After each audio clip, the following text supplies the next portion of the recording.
Hello বন্ধুরা, welcome to my channel. তো দেখো, এটা একটা মার্কেট, এটা হলো নৈহাটির মার্কেট। তো এখন তো জন্মাষ্টমী, আমি জন্মাষ্টমীর ভিডিওটা তোমাদের সাথে শেয়ার করলাম। আজ আমি কিভাবে জন্মাষ্টমীটা পালন করেছি, কারণ আমি না গত বছর তো করতেই পারিনি। আর এই যে গ্যাসটা দেখছো, এটা আমি জন্মাষ্টমী বা গোপালের খাবারের জন্য মানে করে দেওয়ার জন্য এটা কিনেছি। তো দেখো, তালও কিনে নিয়ে এসেছিলাম বাজারে গিয়ে।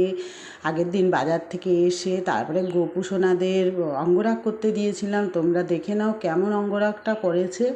মোটামুটি ভালোই করেছে এবছর। আগের বছরের গোপু সোনা তো আমি হাতে দিতে পারিনি, যেহেতু আমাদের ওষুধ ছিল। তো আমি সব জিনিসপত্র কিনে এনেছি আগে মার্কেটে গিয়ে। তো দেখো, আমি কত কিছু কিনেছি। আর এই যে টুপিটা কিনেছি না, এটা হলো বড় গোপু সোনার টুপিটা। তবে এর থেকে আর একটু বড় হলে ভালো হতো। এখন সব যত মানে দিন যাচ্ছে, মানে গোপালের সব জিনিসগুলো পুরো আলাদা, মানে দেখার মতন, মানে দেখলেই মনে হয় কিনে নিই। আর প্রচণ্ড দামও। তো যাই হোক, আমাকে তো এই গ্যাসটা কিনেছি, এই গ্যাসটায় আমি গোপুসোনার খাবার বানাবো আর ভোগ টোগও দিতে পারবো, তার জন্যই মানে আলাদা করে এটা কিনে নিয়েছি। আর আমি গোপুসোনার এখানে সাজিয়েছি কেমন, তোমরা আমার কমেন্টে বলো। আর এই যে ফুলের এই ইয়েটা আমি কিনে এনে সেলুটেপ দিয়ে এই জায়গাটা লাগিয়েছি, ডেকোরেট করেছি গোপুসোনা থাকার। কারণ আমি এখনও সিংহাসন কিনিনি, সিংহাসন কিনবো। আর এই যে সব সামগ্রী, এগুলো সব কেনা হয়েছে। আর এই যে জামাটা নতুন, এটা আজকে পরাবো মানে সকালবেলা। আর এই বছর 2 দিন মানে আগের দিন রাত 9:30টায় পড়েছিল, তারপরের দিন রাত্রিরে ছেড়ে যাবে। এই জন্য অত আমি রাত্রিরে বেলায় যে গোপুসোনাকে অ্যাকচুয়ালি রাত্রেই করে, কিন্তু তিথি হিসাবে এবার 2 দিনেই জন্মাষ্টমীটা হয়েছে। তো গোপুসোনাকে আমি এমনি পঞ্চামৃত বানিয়ে স্নান করাবো, না হলে 12টার পরে মানে করানো হয়। তো এই বছর যেহেতু অন্য রকম হয়েছে, মানে আগের দিন রাত্রির সন্ধ্যাবেলায়, যাই হোক কখন লেগেছে আমি ঠিক জানি না, 9:30 নাগাদ হয়তো লেগেছিল রাত্রিরে। আর পরের দিন আবার 9:30টার পরেই ছেড়েছে, মানে জন্মাষ্টমীর যে তিথিটা। তো আমি এই যে পঞ্চামৃত বানাচ্ছি, দুধ, দই, মধু, ঘি, চিনি দিয়ে বানিয়েছি। এবার হলো এটাকে আমি গোপুসোনাকে তুলসী পাতা দিয়ে, চন্দন বেটে সব দিয়ে গোপুসোনাদের চান করাবো। দেখো, পঞ্চামৃত দিয়ে স্নান করালে মুখটা কত সুন্দর লাগে, খুব মিষ্টি লাগছে, দেখেছো? তো আগে পায়ে দিয়েছি গোপুসোনার, তারপরে মাথায় পঞ্চামৃত দিয়ে স্নানটা করিয়ে দিলাম। কারণ হলো এটা হলো জন্মাষ্টমীতে পঞ্চামৃত দিয়ে গোপুসোনাকে চান করাতে হয়। তো আমি যেইটুকুনি পেরেছি সেইটুকুনি নিয়ম করেছি।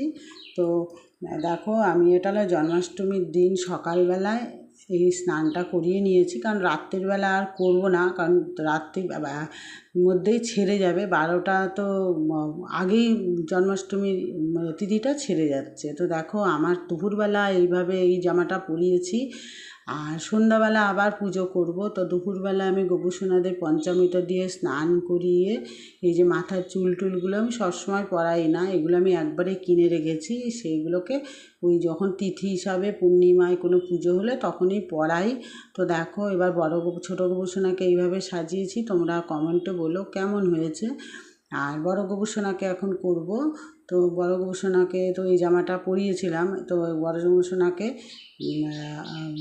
তোমাদের তো দেখিয়েছি, পঞ্চামৃত দিয়ে স্নান করিয়েছি। এবার বড় গোপুসোনাকেও এইভাবে সাজিয়ে দিলাম। তো দেখো কেমন লাগছে, তোমরা কমেন্টে অবশ্যই বলো।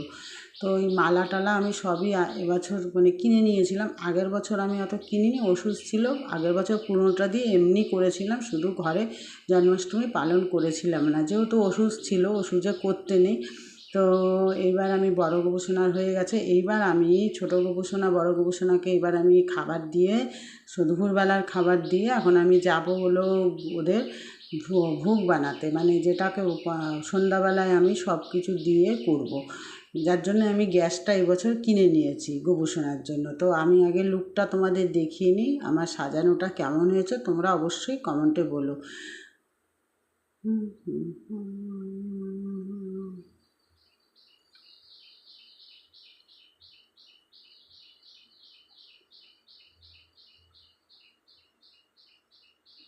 তো এইবার আমি চলে যাব রান্নার কাছে। এই জায়গাটা পুরো নিরামিষ রান্না হয়। আমি এই জায়গাটায় জানলার সামনেই গ্যাসের ওভেনটাকে পেতে নিয়ে একটুখানি আগে যে কোনো জিনিসে শুভ নতুন জিনিসে সিঁদুরের মানে ফোঁটা দিয়ে তারপরে ধূপকাঠি দিয়ে আগে পুজো করে নিতে হয়, তারপরে রান্নায় করব। কারণ হলো যেটাকে বলা হয় অগ্নিদেবতা, তাকে একটু পুজো করব, মানে পয়সা দিয়ে সিঁদুর দিয়ে ধূপকাঠি জ্বালিয়ে করে তারপরে আমি গোপুসোনার এর মধ্যে ভোগ বানাবো। আর এটা আমি নিরামিষের জন্যই কিনেছি ওভেনটা। তোমরা বলবে কেমন হয়েছে।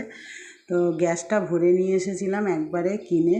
তো দেখো এই যে 1/2 কিলো দুধ, এটাকে আমি গোপুসোনার ক্ষীর বানাবো। তো আজকে কি বানাচ্ছি তোমাদের সাথে যেটুকুনি পারবো শেয়ার করব। তো ক্ষীর আমার হয়ে গেছে। এবার তাল একটা বাজারে নিয়ে এসেছি। তালটা না খুব একটা ভালো না, সেই তালটাকে মানে খোসা ছাড়িয়ে রেখে দিয়েছি। তালের বড়া করে দেবো। তো ঢেকে রাখলাম, তালের আঁঠি মানে ভিজিয়ে ঢেকে রাখলে ভালো হয়। আর দেখো তালের এবার এটাকে তালের বড়া তৈরি হচ্ছে।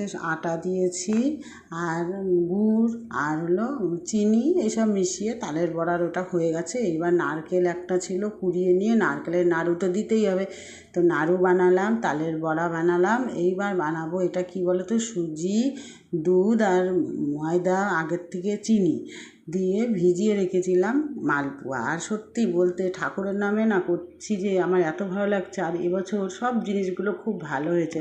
তো দেখো মালপোয়াগুলোও কত সুন্দর হচ্ছে, আমি ভাবতেই পারিনি এত সুন্দর মালপোয়া হচ্ছে, পুরো লুচির মতন ফুলে উঠছে।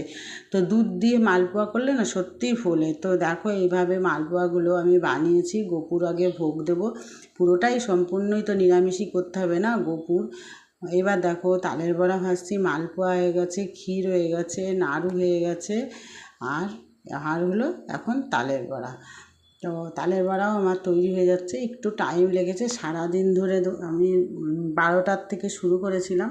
সকালে গোপুর পুজো দিয়ে 12টার পর থেকে আমি তালের বড়া সব এগুলো একটা একটা করে সব করেছি, কিন্তু একটু টাইম লাগে। যাই হোক, তাও যে নিজের হাতে গোপুকে সেবা মানে ভোগ দেবো, আমার নিজেকেই খুব ভালো লাগছে। কারণ গত বছর তার আগের বছর সব বাজার থেকে কিনে, তখন আমার গ্যাসটা ছিল না, নতুন কিনেছি। তো আমার মনে মনে ভেবেছিলাম যে আমি যেটুকুনি পারবো নিজে হাতে বানিয়ে দেবো। দোকানের জিনিস সবই পাওয়া যায় জন্মাষ্টমীতে, কিন্তু মনটা সায় দেয় না। তো দেখো আমার সন্ধ্যাবেলার লুকটা। গোপুসোনার জন্য স্পেশাল আমি এই জামাটা আলাদাভাবে কিনেছি, একটু দাম নিয়েছে। কেমন লেগেছে তোমরা অবশ্যই বলবে। তো গোপুসোনা, ছোটো গোপুসোনাকে দেখো পুরো অঙ্গরাগ করি একদম পুরো দারুণ ম্যাচিং করে আমি পাগড়িও কিনেছি। আর এদিকে বড় গোপুসোনাকেও আমি সাজানোটা দেখাবো। তো ছোটো গোপুসোনাকে তোমরা দেখে দর্শন করে নাও, সত্যি অপরূপ লাগছে, কি বলবো। এইবার আমি ছোটো গোপুসোনাকে দেখাচ্ছি। দেখো ছোটো গোপুসোনারও একই কিনেছি ডিজাইনের, কিন্তু ছোটো গোপুসোনাকে না আমি লাল হলুদ পাইনি, নাহলে দুজনের ম্যাচিং করে হতো। তা লালটাই কিনলাম। তা তোমরা আমাকে কমেন্টে বন্ধুরা বলবে ছোটো গোপুসোনা বড় গোপুসোনার সাজানোটা কেমন। সকালবেলাটা তো দেখিয়েই দিয়েছি। এইবার আমি ভোগ নিবেদন করেছি। দেখো 8 কড়াই সব ঘরে ভেজেছি, মিষ্টি 5 রকম, ফল, লুচি, সুজি, তরকারি, তারপরে বাটার না আমি বানাইনি, কেনা বাটারই দিয়েছি। দিয়ে সকলকে ভোগ নিবেদন করলাম, করে আমি সন্ধ্যাবেলায় পুজোটা সেরে নিলাম। যেহেতু জন্মাষ্টমী তিথিটা শেষ হয়ে যাবে, সেই টাইমের মধ্যে করে নিয়েছি। এবার আর রাত 12টার পরে আর আমাদের করতে হয়নি। আগের দিন যেহেতু জন্মাষ্টমীটা লেগে গেছিলো, তো আগের দিন আমি পুজো করিনি, সব এনে গুছিয়ে রেখেছিলাম। তো আমি আরতি টারতি সব সুন্দর নিষ্ঠাভাবে করেছি। তো বন্ধুরা আমার ভিডিওটা তোমাদের কেমন লাগলো কমেন্টে অবশ্যই বলো। তো গোপুসোনাদের ভিডিও করে এরকম যে দিতে পারলাম তোমাদের দেখাতে পারলাম, নিজেকে অনেক ধন্য লাগলো।